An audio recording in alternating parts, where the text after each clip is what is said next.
So whenever you join a natural disaster survival game, it always gives you this warning. Usually this warning has some sort of advice like acid rain, stay indoors. But this advice is very vague because clearly, you know, I'm technically indoors right now. I mean, there's a roof over my head, but still I eventually lose health. So in this video, I'm going to teach you how to survive every single natural disaster. Now this first disaster, acid rain, it's pretty accurate with that advice. But if you want to really survive every acid rain round, I would suggest getting to the lowest level possible and having the most roofs on top of you as you possibly can. And then the one way that most people die with acid rain is even standing outside. It is these stupid pricks of green blocks. They fall on you and they hurt you. Try to avoid any of these green blocks as much as you can while also staying inside. And that way you could very easily survive. Now the next disaster is a blizzard. Now when it says find shelter, it doesn't mean just find any shelter. Try to get into the most crowded space possible. So you see this right here, I have this dresser over here, I have this wall over here, I have this wall on that side. I have a lot of things around me. And that's what you want. You want as many things and items to be around you as possible. One way to know that you're doing it well is if all the snow effect disappears. That means you're surviving. And as you can see, it definitely works. Now this next disaster is an earthquake. Now it says get outside and stay away from buildings. That's actually completely true. But even better advice, stay on the ground. If you have a balloon and you like to jump around with it, do not. This disaster is very glitchy and it could easily kill you just for jumping.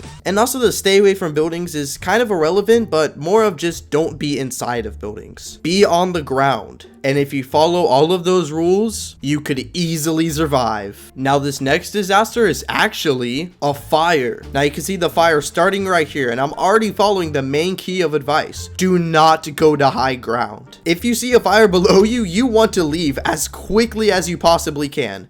I just died. But anyways, you want to get to the lowest point possible. And once you're down here in the grassland, stay in the grassland. Do not touch anything other than grass because for some reason, the cement here is flammable, but literally the most flammable object in the wild, the grass, it's unable to catch on fire. What is this game? But yeah, stay away from any tall building because it could easily collapse on you, and try to stay on the ground as much as you can. That way you could easily survive. And now for this next disaster, flash flood, it's not as simple as you think. Most people would say, oh, just get to the highest point in the map. That is not true. You want to somehow find a sort of equilibrium between a high point and a stable point. Because this flash flood, it doesn't just flood, it eats up the buildings. You could see everything under me like already decaying. So you don't actually want to get to the highest point. This lighthouse, look, it's falling. Oh no, it's falling on us. Anyways, you want to get to a more stable point, and usually this lighthouse falls into the ocean. It's pretty lucky right now. Oh,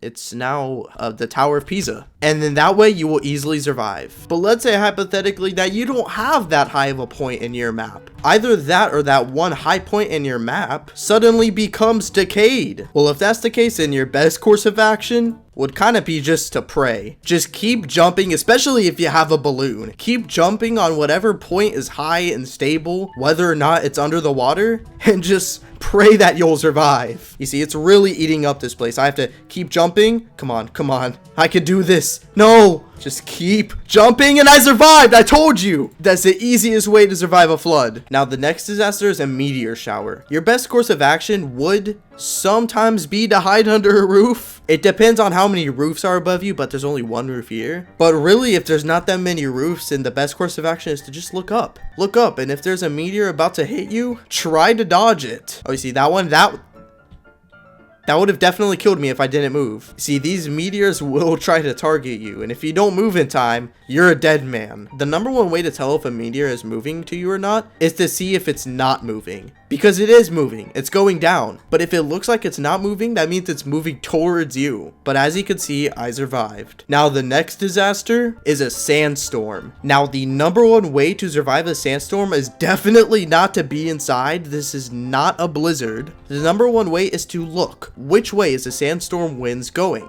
You see, it's going this way. You can see it. So the best thing to do is stand on the edge of the island facing straight towards the winds. Because the way that people die from sandstorm isn't actually these winds. It is the debris from the building that will fall and knock you over, killing you. You could see like that tree. If you were behind that tree, you would have died. But just face the winds, wait a bit, and eventually you will survive. Now you might be watching this video in winter break, but I'm sorry because we're going to be going back to school for this disaster. Because this next disaster is a thunderstorm. Now it says avoid high and open places. It's very vague, but it's kind of right. Try to be as low to the ground as possible and do not go outside. This isn't like a meteor shower where you can just look up and decide if the meteor is going to hit you or not. No, because lightning bolts happen in an instant. The best course of action is to be under a roof and just wait, because that way you could easily survive. Now this next disaster is a tornado. Now the number one course of action is literally just to be away from the tornado. Just look around, don't be near the tornado, and really you don't even have to worry about debris. Debris doesn't knock you down and kill you like it does in the sandstorm. All you have to do is try not to get into the tornado. And even if you get into the tornado, depending on your circumstances,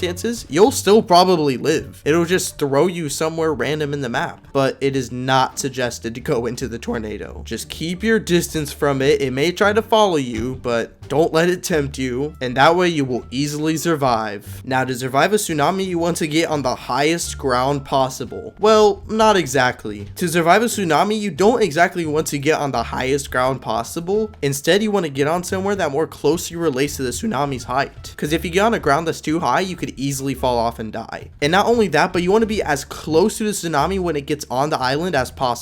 So that way, if you need to jump off, you can. All of that while easily surviving. And now the next disaster is a deadly virus. Now, as you can see, I'm in a server alone, so it's kind of hard for me to survive considering I'm the one who starts with the virus. But basically, if you're in a server with other people, you want to try and stay as far away from everyone as you can. But if you somehow get the virus, you know, being the only person in this server, just keep eating an apple if you have one. Literally, if you just keep eating the apple, you will still somehow survive. Now this final disaster is one that we all know and love. The damn volcano. The number one way to survive a volcano isn't to, you know, get on the volcano like, you know, most people try to do. The best way to survive is to try and stand behind some sort of building. So you can see this tall little tower right here. I'm just gonna stand behind it for the entire game. And as you can see, no matter how many buildings it hits, I will still survive.